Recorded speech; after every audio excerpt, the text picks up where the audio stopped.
Hello बच्चों, welcome to lecture number 8 of EBCL। आज की क्लास के अंदर हम लोग जिस टॉपिक के बारे में बात करने वाले हैं उसका नाम है real estate regulation and development act 2016। अब इसके बाद जो दो लॉ बेटा हम लोग डिस्कस करेंगे, these are relating to property law. जैसे रेरा है यहाँ पर, real estate regulation and development act, उसके बाद में आएगा ट्रांसफर ऑफ प्रॉपर्टी एक्ट 1882। ये दो लॉ आपके इस मेन टॉपिक को कवर करते हैं। तो देखते हैं रेरा होता क्या है। What is real estate regulation and development act 2016, ये क्यों लेकर के आया गया, इसके पीछे क्या मकसद था, उसके बारे में थोड़ा सा एक ब्रीफ डिस्कशन हम लोग करते हैं। देखो, जब हमारे लीगल सिस्टम के ऊपर एक नज़र डाली गई तब ये बात पता पड़ी कि हर सेक्टर के लिए कोई ना कोई रेगुलेटर है। फॉर एग्ज़ाम्पल बैंक्स के लिए RBI है, स्टॉक मार्केट म्यूचुअल फंड्स के लिए, सेकेंडरी मार्केट के लिए, मनी मार्केट के लिए आपके पास सेबी है, इंश्योरेंस सेक्टर के लिए आपके पास में IRDA है, और फार्मा सेक्टर को रेगुलेट करने के लिए यहाँ पर आपका DGCI है, director general of drugs controls है। यहाँ पर एयरलाइन सेक्टर के लिए DGCA है, मिनिस्ट्री ऑफ सिविल एविएशन है, director general of civil aviation है। फॉरेन ट्रेड के लिए DGFT है। तो हर बिजनेस एक्टिविटी के लिए, हर फाइनेंशियल एक्टिविटी के लिए कोई ना कोई रेगुलेटर हमारे पास में था। लेकिन जब नज़र डाली गई रियल एस्टेट सेक्टर के ऊपर, जो कि इतना इम्पोर्टेंट सेक्टर है, उससे रिलेटेड हमारे पास में कोई भी कॉन्क्रीट लॉ या फिर कोई भी रेगुलेटर नहीं था। कोई भी अप्लाइड ट्रिब्यूनल नहीं थी जहाँ पर कोई परेशान व्यक्ति जा कर के अपील या कंप्लेन फाइल कर सके। एक बात तो ये। दूसरा, एक नीड तो इसकी वजह से, इस रीज़न की वजह से देखी गई। दूसरा सबसे बड़ी प्रॉब्लम ये थी कि ये जितने भी अंडर कंस्ट्रक्शंस बिल्डिंग्स चलती हैं, कॉमर्शियल कॉम्प्लेक्सेस जो बनते हैं, ये जब बन रहे होते हैं तब ये क्या करते हैं कि बुकिंग ओपन नाम से एक एडवर्टाइजमेंट निकालते हैं। अभी तक कंस्ट्रक्शन चल रहा है, अभी तक तो खाली नींव खुदी है, अभी तक बिल्डिंग भी बननी चालू नहीं हुई, और ये लोग बुकिंग ओपन नाम से जो है वो बुकिंग्स लेना चालू कर देते हैं जनरल पब्लिक से, जो कि गलत नहीं है, ऐसा होता है, जनरल प्रैक्टिस है सेक्टर की, ऐसा होता है। ठीक है, कोई यहाँ तक तो कोई प्रॉब्लम नहीं है। तो बुकिंग स्टार्ट करते हैं कस्टमर्स से, बायर्स से पैसा ले लेते हैं और उस पैसे को अपने किसी दूसरे प्रोजेक्ट के अंदर यूज़ करते हैं, पर्सनल यूज़ के अंदर यूज़ कर लेते हैं, किसी दूसरे बिजनेस के अंदर उस पैसे को लगा देते हैं। तो होता क्या है, अब आपने बुकिंग के लिए अगर कस्टमर से पैसा मंगवाया है तो उसी बिल्डिंग के अंदर उसका यूज़ होना चाहिए, लेकिन यूज़ कहाँ होता है, दूसरी जगह पर। ठीक है, दूसरी जगह पर यूज़ होता है, उस बिल्डिंग के कंस्ट्रक्शन के लिए उसका यूज़ नहीं होता है, दूसरे सेक्टर्स के अंदर या दूसरी बिजनेस एक्टिविटीज़ के अंदर यूज़ होता है, यानी कि उसका कुल मिला के मिस यूज़ होता है उस फंड का। तो यहाँ पर जो डेवलपर है उस प्रॉपर्टी का, उसकी क्या है कि कोई अकाउंटेबिलिटी नहीं रह जाती है, क्योंकि कोई रेगुलेटर नहीं है, कोई पूछने वाला नहीं है उसको, उसकी मर्जी आती है जो वो करता है। और बायर भी जो यहाँ पर है, उनके अंदर भी कोई यूनिटी यहाँ पर एक नहीं रहती, because of lack of a certain law और अ सर्टेन रेगुलेशन। तो इस चीज़ को, इस प्रॉब्लम को, इस वजह से होता क्या था कि प्रोजेक्ट डिले हो जाते थे, टाइम पर कंस्ट्रक्शन नहीं होता था। जिस डेट पर आपको प्रॉमिस किया गया है बायर को, उस डेट पर उसको प्रॉपर्टी का जो उसने खरीदी है बुकिंग करा करके, उसका पोजेशन नहीं मिलता था उसको, तो अननेसेसरी उसको लॉस होता था। तो इन सारी प्रॉब्लम्स को एड्रेस करने के लिए, प्रमोटर को या डेवलपर को अकाउंटेंट बनाने के लिए, बायर्स को अकाउंटेबल बनाने के लिए, क्योंकि ऑब्वियसली बात है बायर की भी कोई ना कोई रिस्पॉन्सिबिलिटी होती है, इन सबको अकाउंटेबल और रिस्पॉन्सिबल बनाने के लिए, पूरे सेक्टर को रेगुलेट करने के लिए रेरा को लेकर के आया गया। क्योंकि रियल एस्टेट के साथ में एक सबसे बड़ी प्रॉब्लम ये है, प्रॉब्लम तो क्या है कि उसका नेचर ऐसा है, it is limited in nature, ये हमारा लिमिटेड रिसोर्स है। अब अगर इसका इस तरीके से अगर गलत इस्तेमाल होगा, क्योंकि एक बार जब कोई अंडर कंस्ट्रक्शन बिल्डिंग चल रही है और आपने उसका कंस्ट्रक्शन अगर टाइम पे रोक दिया तो क्या होगा, कोर्ट में केस जाएगा, कोर्ट में केस जाएगा तो स्टे आएगा, स्टे आएगा, जब तक उस प्रॉपर्टी पे आप कुछ कर नहीं सकते। तो अननेसेसरी जो आपका जो लिमिटेड रिसोर्स है उसका क्या हुआ, लिमिटेड रिसोर्स यहाँ पर पे और लिमिट हो गया उस कोर्ट के स्टे ऑर्डर की वजह से। तो इन सारी प्रॉब्लम्स को फास्टली और स्पीडली कंप्लीट करने के लिए, रिजॉल्व करने के लिए यहाँ पर रियल एस्टेट रेगुलेशन एक्ट को ले करके आया गया। ठीक है, इसी ऑब्जेक्टिव के साथ में इस एक्ट को बनाया गया कि हमारा जो इतना इम्पॉर्टेंट रिसोर्स है, लैंड, प्रॉपर्टी उसको यहाँ पर इस तरीके की एक्टिविटीज़ से प्रोटेक्ट किया जा सके। ठीक है, चलो पढ़ते हैं। The real estate sector has grown in the recent year but has largely been unregulated from the perspective of consumer protection. This has affected the overall potential of the growth of the sector due to absence of professionalism and standardization. अब कोई standard नहीं है, कहीं पे जो है वो land square feet में नापी जा रही है, कहीं पे गज में नापी जा रही है, और सब जगह अलग अलग यूनिट चल रही है। कोई स्टैंडर्डाइजेशन नहीं है, कोई एक सेट प्रोसेस नहीं है जो कि कॉमनली हर स्टेट के अंदर हर जगह पर फॉलो हो, हर जगह अलग अलग प्रोसेस फॉलो होता है। ठीक है, कोई प्रोफेशनलिज्म नहीं है। It has no sectoral regulator like there are for other specific sectors like insurance, telecom, stock market, etc.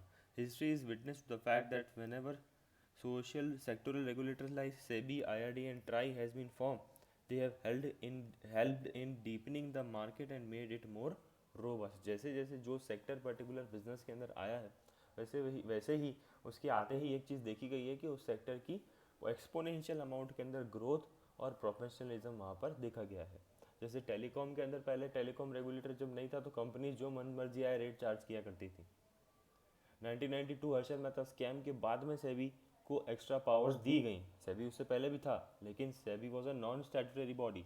उसके बाद में वो स्टैट्यूटरी बॉडी बनी और उसको एक्स्ट्रा पावर दी गई और पूरे सेक्टर को यहाँ पर ग्रोथ मिली। आज स्टॉक मार्केट पूरे इंडिया के अंदर रेगुलेटेड है, स्टैंडर्डाइज है। कहीं पर भी आप जाओ, किसी भी रेट पर खरीदो, सब जगह आपको रेट एक ही मिलेगा, क्योंकि एक ऑनलाइन कॉमन प्लेटफॉर्म है जहाँ से ऑर्डर प्लेस किए जाते हैं। तो कहने का मतलब ये है कि आप जब कोई रेगुलेटर इंट्रोड्यूस करते हो तो पूरा सेक्टर क्या होता है, उस रेगुलेटर के अंदर आ जाता है और अकॉर्डिंगली उसके रूल्स एंड रेगुलेशन के हिसाब से उसको काम करना होता है। To regulate the real estate sector, the government has come up with the idea of Real Estate Regulation and Development Act 2016. So, RERA is meant to protect the interest of the home buyer and ensure timely delivery of projects. जैसा मैंने बताया, timely उसका delivery हो जाए, timely लोगों को जो उसका पोजेशन है, जो बुकिंग उन्होंने करा रखी है फ्लैट की या ऑफिस की या जो भी कोई कॉमर्शियल स्पेस की, वो उनको टाइम पर मिल जाए। इस ऑब्जेक्टिव के साथ में रेरा को लेकर के आया गया। Although RERA is a central law, बनाया तो सेंट्रल गवर्नमेंट ने है, but its implementation will depend upon state government as real estate is a state subject. अब ये बात है, यहाँ पर रेरा तो बनाया सेंट्रल गवर्नमेंट ने, लेकिन साथ साथ में उसने स्टेट गवर्नमेंट को भी पावर दे रखी है कि आप अपने, हम बना तो हम रहे हैं, लेकिन ये this is a master law, इसके बेसिस पर आपको अपनी अपनी स्टेट अथॉरिटीज़ के अंदर रियल एस्टेट रेगुलेटरी बॉडीज़ बनानी पड़ेंगी। आपको पावर्स हम देते हैं इस एक्ट के अंदर कि आप यहाँ पर इसको पूरा स्टेट लेवल के ऊपर रेगुलेट कर सकते हो, बिकॉज हमारे आर्टिकल 245 के अंदर यहाँ पर गवर्नमेंट के पास में पावर तो है लॉ बनाने का, और साथ साथ में ये स्टेट गवर्नमेंट को भी यहाँ पर ऑथराइज कर सकती हैं कि आप अपने रूल्स रेगुलेशन के हिसाब से इस, मतलब रेरा को आप लोग सुपरसीड नहीं कर सकते। इसको ध्यान में रखते हुए इस एक्ट को आप अपने स्टेट के अंदर रेगुलेटरी बॉडीज़ बनाओ और उसके हिसाब से उसको रेगुलेट करो। So appropriate government has been given power to establish real estate regulatory authorities in each and every state and each and every union territory in order to regulate the real estate projects. ठीक है, so objects and reason for the act which was formed, for which the act was formed, किस reason की वजह से ये act बनाया गया? To ensure accountability towards allottees and protect their interest, जैसा कि मैंने अभी बताया, बायर्स के इंटरेस्ट को प्रोटेक्ट करना। To infuse transparency, ensure fair play and reduce frauds and delays. Transparency हो कि यार भैया मैंने प्रमोटर को इतना पेमेंट दिया था, ये देखो मेरे पास में उसका डॉक्यूमेंट है, रिसिप्ट है, इतना पेमेंट मैंने दिया था। पूरा ट्रांजैक्शन जो है वो ट्रांसपेरेंट होना चाहिए। फेयर प्ले, दोनों को बराबर बराबर चांस मिले, अपने अपने बात को रिप्रेजेंट करने का एक फेयर यहाँ पर होना चाहिए। प्ले यहाँ पर प्ले मतलब कि आप इसको ऐसा कह सकते हो कि जो भी बायर है वो अपनी रिस्पॉन्सिबिलिटीज़ को प्रॉपरली फुलफ़िल करे, जो भी प्रमोटर है वो अपनी रिस्पॉन्सिबिलिटीज़ को प्रॉपर तरीके से फुलफ़िल करे, दोनों एक दूसरे को डिसीव करने की कोशिश नहीं करें। That is fair play. Frauds and delays, यहाँ पर फ्रॉड नहीं हो क्योंकि आप ने यहाँ पर बायर से पैसा ले लिया और लेकर के भाग गए, प्रोजेक्ट अधूरे में छोड़ दिया। ये यहाँ पर इसको कंट्रोल करने के लिए, इसको रेगुलेट करने के लिए ये ऑब्जेक्टिव यहाँ पे रखा गया है।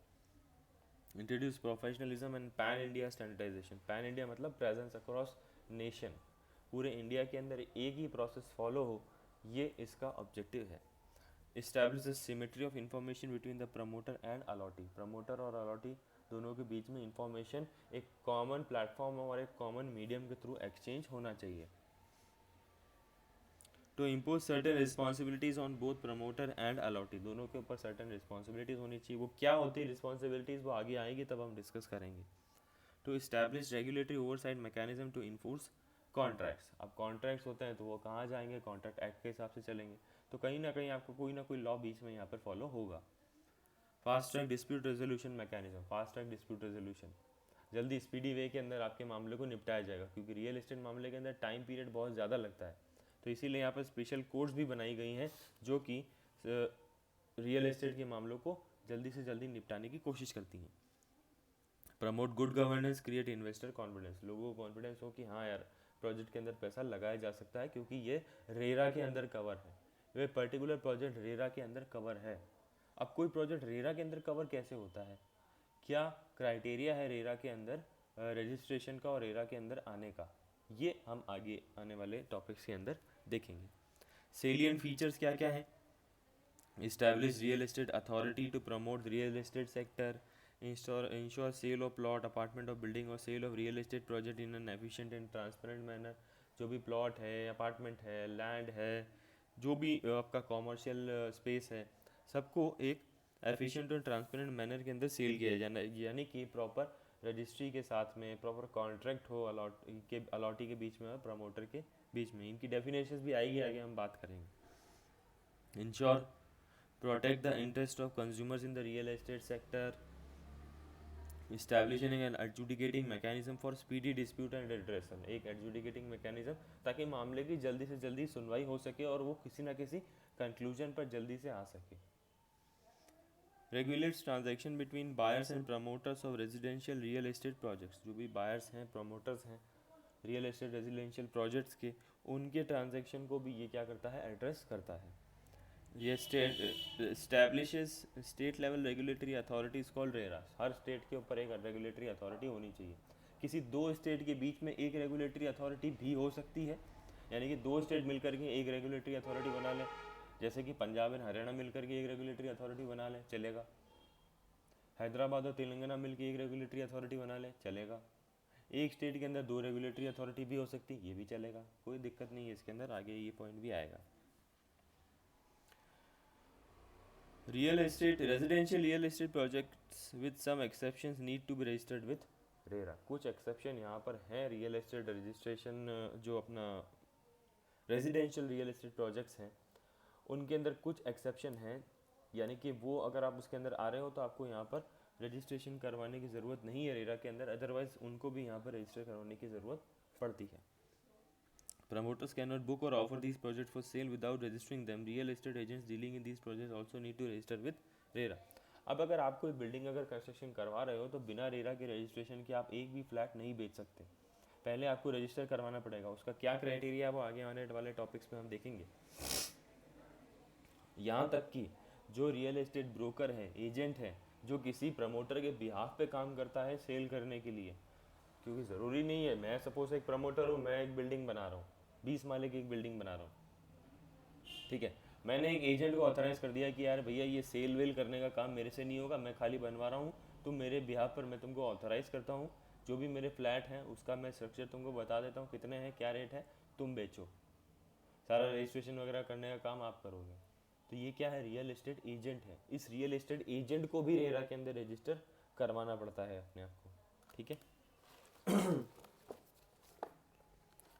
Registration, the promoter must upload details of the projects on the website of the RERA, जो रेरा के अंदर आपको रजिस्ट्रेशन करवाना होता है, एक पोर्टल आपको वहाँ पर दिया जाएगा, उस प्रोजेक्ट की सारी डिटेल आपको वहाँ पर उस पोर्टल के ऊपर अपलोड करनी पड़ेगी। क्या क्या अपलोड करना पड़ेगा, जो साइट वहाँ पर बन रही है उस साइट का पूरा प्लान, लेआउट, नक्शा, सब कुछ आपको साइट के ऊपर अपलोड करना पड़ेगा। और यहाँ तक कि ये भी बताना पड़ेगा कि आप इस प्रोजेक्ट को कब तक कंप्लीट कर दोगे, what is the time period for the schedule completion of that particular real estate project, ये आपको उसके अंदर बताना पड़ेगा पहले ही दिन कि इतने साल, 3 साल 4 साल के अंदर मैं इसको कंप्लीट कर दूंगा। डेडलाइन पहले ही सेट करनी पड़ेगी ताकि अलॉटीज़ को ये पहले दिन ही मालूम हो बुकिंग के टाइम पर कि हमको पोजेशन कब मिल सकती है, ठीक है। Amount collected from buyers for a project must be maintained in a separate bank account and must only be used for construction of that project. The state government can alter this amount. जैसा कि मैंने तुमको बताया था अभी कि जो वो अमाउंट लेते थे कस्टमर से, क्या करते थे, दूसरी जगह पर यूज़ करते थे। अब आपको क्या करना है, बायर से जैसे ही आपने कोई अमाउंट लिया बुकिंग अमाउंट के नाम पर या एडवांस के नाम पर, आपको सेपरेटली एक बैंक अकाउंट के अंदर उसको डिपॉजिट करवाना पड़ेगा और वो अमाउंट सिर्फ उस प्रोजेक्ट के कंस्ट्रक्शन के अंदर ही इस्तेमाल किया जा सकता है, अदरवाइज नहीं कर सकते, उसको कोई भी यूज़ नहीं होगा। स्टेट गवर्नमेंट अगर चाहे तो इस अमाउंट को ऑल्टर कर सकती है कि यार नहीं, आपको इतना ही अमाउंट, क्योंकि देखो क्या होता है अल्टीमेटली जब वो बुकिंग का अमाउंट ले रहा है कोई रियल एस्टेट डेवलपर, तो वो इसीलिए ले रहा है क्योंकि बेचारे उसके पास में पैसा कम है, बैंक से कितना लोन ले लेगा, तो कस्टमर से क्या करता है, वो पैसा लेता है और उसकी मदद से ही उसका कंस्ट्रक्शन करवाता है। अब अगर यहाँ पे गवर्नमेंट ये बोल दे कि आपको तो कोई भी पैसा आप यूज़ नहीं कर सकते, तो क्या होगा, सारा बुकिंग का अमाउंट इकट्ठा होता रहेगा और वो कुछ यूज़ ही नहीं कर पाएगा। तो इसीलिए यहाँ पर बोल रखा है कि आप पैसा एक जगह रखो, उसको कंस्ट्रक्शन के लिए ही इस्तेमाल करो।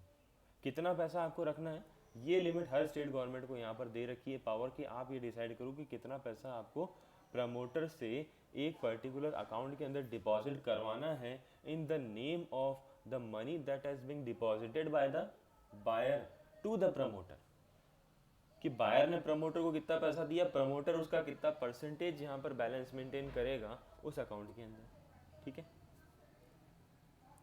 Right to legal representation on behalf of client by CS, CA and CMA और लीगल प्रैक्टिशनर। मान लो अगर किसी क्लाइंट को, प्रमोटर को या बायर को अपने आप को रिप्रेजेंट करवाना है किसी अथॉरिटी के अंदर, रियल एस्टेट अथॉरिटी के अंदर या अपीलाइट ट्रिब्यूनल के अंदर, तो यहाँ पर CS, CS और CA को पावर, CMA को पावर दिया गया है।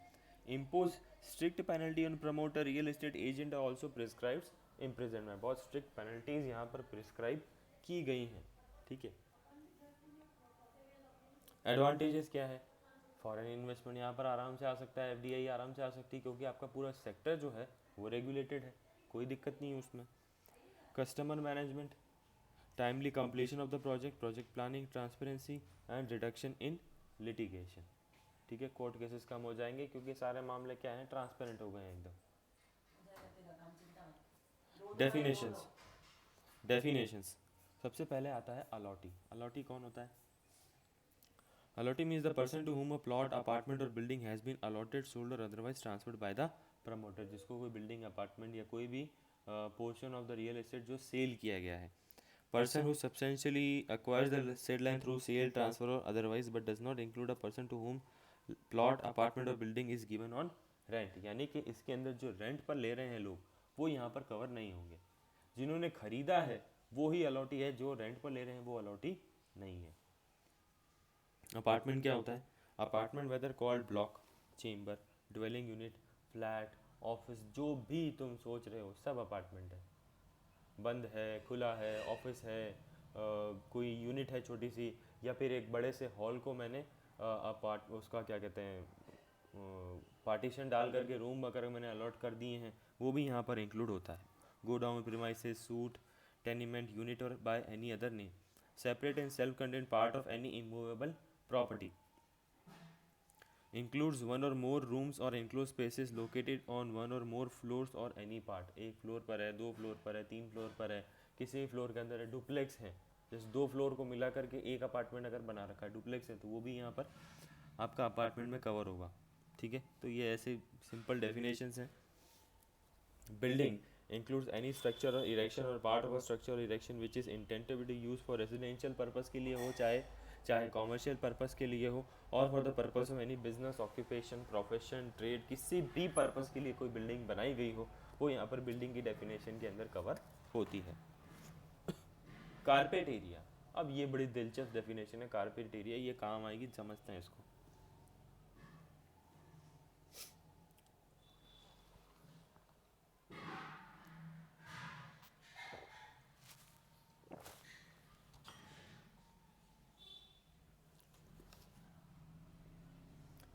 Carpet area means the net usable floor area of an apartment, excluding the area covered by the external walls, areas under service shafts, exclusive balcony or veranda area, and exclusive open area, but includes the area covered by the internal partition walls of the apartment. For example, एक apartment है, उसका floor है, उस floor का क्या area है जो आप यूज़ कर सकते हो, जो आप यूज़ कर सकते हो वो एरिया आपका कारपेट एरिया होता है। उस कारपेट एरिया के अंदर क्या क्या चीज़ें इंक्लूड होती है और क्या क्या चीज़ें एक्सक्लूड होती हैं। अब एक्सक्लूड क्या क्या होता है, एक्सटर्नल वॉल, मान लो ये एक कमरा है, इसके अंदर ये एक दीवार है, ठीक है, इस दीवार के एरिया को मैं इस कारपेट एरिया, कमरे के कारपेट एरिया के अंदर नहीं जोड़ूंगा। कैसे जोड़ूंगा, दीवार का एरिया ले रही है, ये दीवार नहीं होगी तो कमरे की आइडेंटिटी कहाँ है फिर, तो इसीलिए इसको जोड़ा नहीं जाता है, इसको हम एक्सक्लूड करते हैं। एरिया अंडर सर्विस शाफ्ट, अब ये सर्विस शाफ्ट वाला जो पॉइंट है ये बेसिकली कॉमर्शियल बिल्डिंग्स पर अप्लाई होता है। क्या होता है सर्विस शाफ्ट, यानी साफ़ सफाई करने के लिए आपको सर्विस शाफ्ट दी जाती हैं ज़मीन के अंदर, ठीक है, फ्लोर एरिया के अंदर ही दी जाती हैं ताकि ऊपर की हवा नीचे की हवा आपस में वेंटिलेट हो सके, उसको सर्विस शाफ्ट बोलते हैं। आजकल तो बहुत कम देखने को मिलता है लेकिन हाँ होता तो है ऐसा, ठीक है। एक्सक्लूसिव बालकनी और veranda area and exclusive open terrace area, क्या है, सपोज एक रूम है, ठीक है, इस रूम के अटैच में ही एक बाहर एक वरांडा है या ओपन एक टेरेस है, ओपन बालकनी है, so that will not be included in your carpet area of that particular room, ये उस रूम के कारपेट एरिया के अंदर इंक्लूड नहीं होगा क्योंकि वो एक्सक्लूसिव ओपन एरिया है, वरांडा है, बालकनी है, जो कि बस एक उसका एक्सटेंशन है, एक हल्का सा वहाँ पे गेट लगा दिया और बालकनी को वहाँ पे सेपरेट कर दिया गया है, ये उस कमरे के कारपेट एरिया के अंदर इंक्लूड नहीं होगा, या अपार्टमेंट के कारपेट एरिया के अंदर वो उसको इंक्लूड हम नहीं करेंगे, वो अलग से होगा सेपरेटली कि हाँ इसके अंदर बालकनी है और नेट यूजेबल कारपेट एरिया जो है वो अलग होगा। लेकिन इंक्लूड इसके अंदर क्या होता है कारपेट एरिया के अंदर, मान लो मेरा एक अपार्टमेंट है, उस अपार्टमेंट के अंदर एक पिलर लगा हुआ है, कमरे के बीच में, कमरे के साइड में एक पिलर लगा हुआ है, मेरे रूम के अंदर वो पिलर आ रहा है, उस पिलर ने करीबन कुछ 10 स्क्वायर फीट का एरिया कवर कर रखा है, तो उस 10 स्क्वायर फीट के एरिया को मैं इंक्लूड करूँगा उस कारपेट एरिया के अंदर, यानी कि नेट यूजेबल एरिया के अंदर वो 10 स्क्वायर फीट का जो पिलर है, जो वो एरिया घेर रहा है, वो यहाँ पर कवर होगा नेट यूजेबल एरिया के अंदर, कारपेट एरिया के अंदर, ठीक है, क्योंकि वो आपके कमरे के बीचों बीच है, आपके फ्लोर को वो कवर कर रहा है, और अगर वो पिलर नहीं हो तो आपको उस अपार्टमेंट को आप यूज़ नहीं कर सकते, क्योंकि वो पिलर ही इसीलिए डाला गया है ताकि बिल्डिंग को एक सपोर्ट मिल सके। अगर वो पिलर नहीं होगा तो आप बताओ आपके अपार्टमेंट को क्या कोई सिविल कंस्ट्रक्शन के हिसाब से, उस कंस्ट्रक्शन के लॉजिक के हिसाब से यहाँ पे सपोर्ट मिल पाएगा कि नहीं मिल पाएगा। इसीलिए उस पिलर के एरिया को भी कारपेट एरिया के अंदर इंक्लूड किया जाता है, because it is essential for your apartment और फॉर योर बिल्डिंग और फॉर योर प्रोजेक्ट। अब ये एक्सप्लेनेशन इसने वरांडा और इसके लिए दिया है, क्या बोलता है, द एक्सप्रेशन एक्सक्लूसिव बालकनी और veranda area means the area of the balcony और veranda as the case may be which is appurtenant to the net usable floor area of an apartment meant for you exclusive use of the allottee. Appurtenant, appurtenant का मतलब attach है, ये एक building, ये एक मेरा room है और इसी के अटैच में एक छोटा सा स्पेस जो है वो बालकनी के लिए रखा हुआ है। फ्लैट और अपार्टमेंट के अंदर तुमने बालकनीज देखी होंगी, तो क्या होता है, अटैच होता है उस रूम से, यानी कि अगर आपको उस बालकनी को एक्सेस करना है तो आपको उस रूम को भी एक्सेस करना पड़ेगा, कोई डायरेक्ट एक्सेस नहीं है बालकनी का। हाँ वो अलग बात है, छत से बाहर से नीचे से कोई चढ़ के चोर आ जाए तो वो डायरेक्ट एक्सेस कर सकता है, अदरवाइज अगर आपको बालकनी को एक्सेस करना है तो उस रूम को एक्सेस करना पड़ेगा। तो सेपरेटली एक एरिया है लेकिन वो रूम के अटैच में है, ठीक है, अपर्टेंट टू द रूम। और exclusive use for the allottee, जो उस रूम के अंदर रहता है या जिस अपार्टमेंट के अंदर रहता है वही उस बालकनी को यूज़ कर सकता है, कोई कॉमन स्पेस नहीं है वो।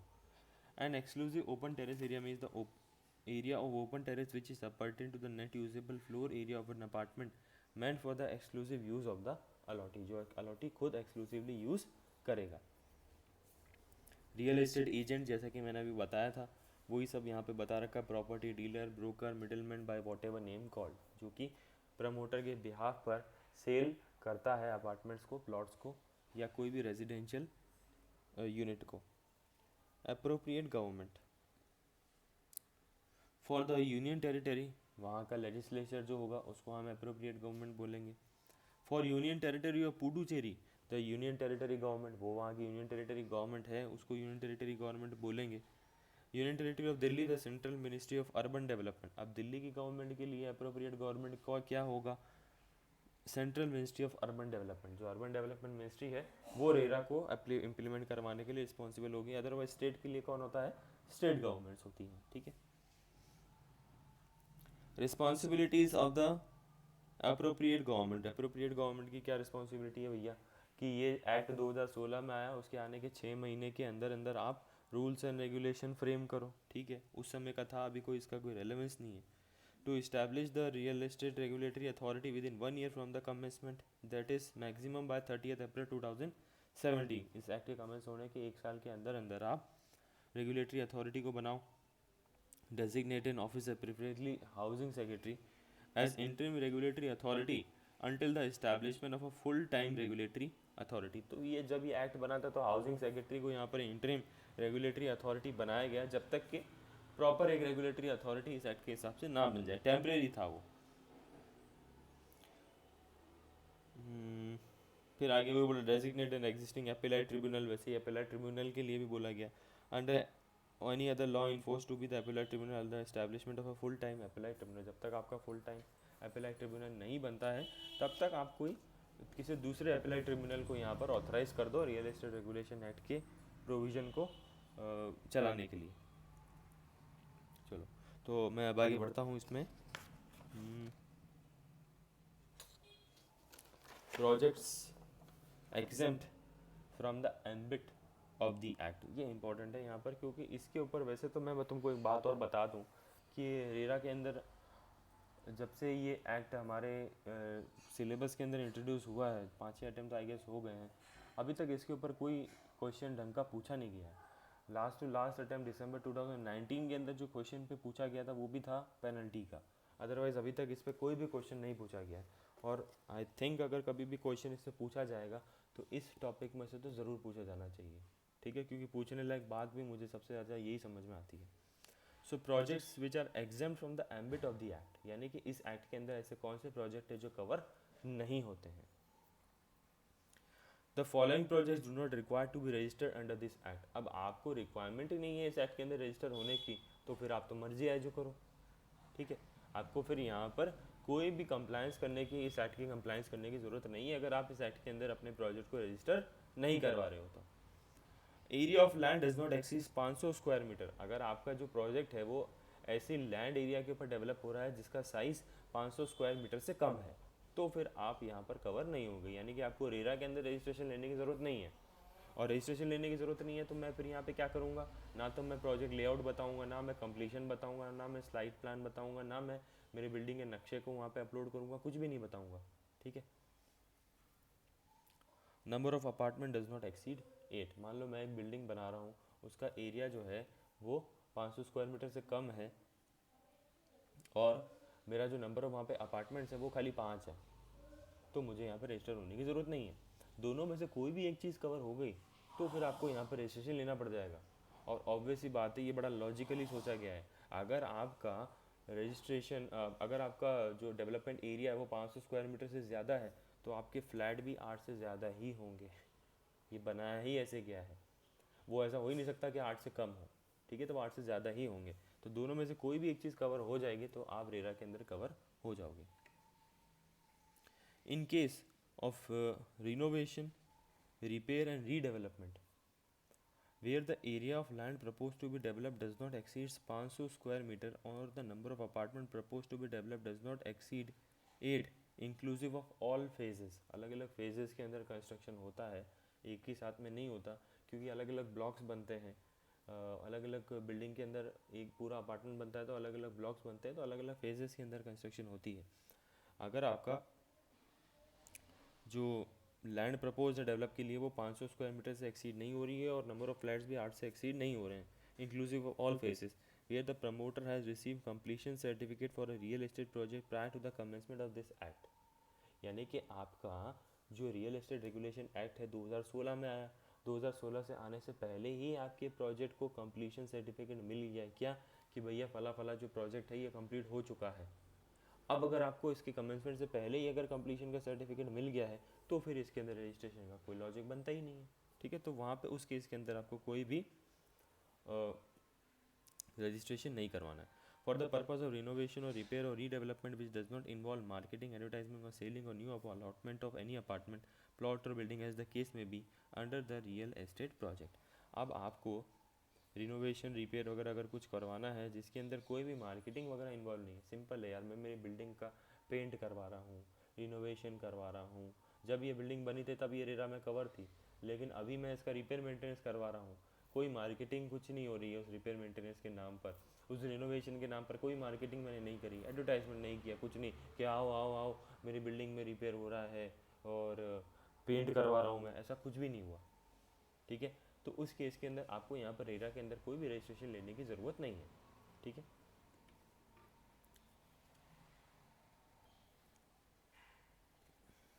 अब इसमें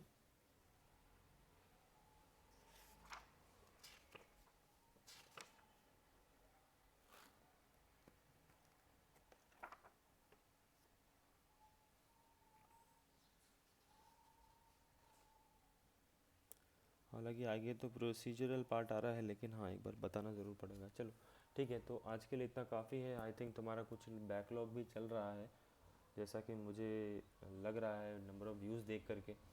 सो आज का टाइम है, थोड़ा सा मैं शॉर्ट ही कर रहा हूँ आज को, यहाँ पे रोक ही रहा हूँ लेक्चर को, नहीं तो मेरा आगे और कंटिन्यू करने का मूड था।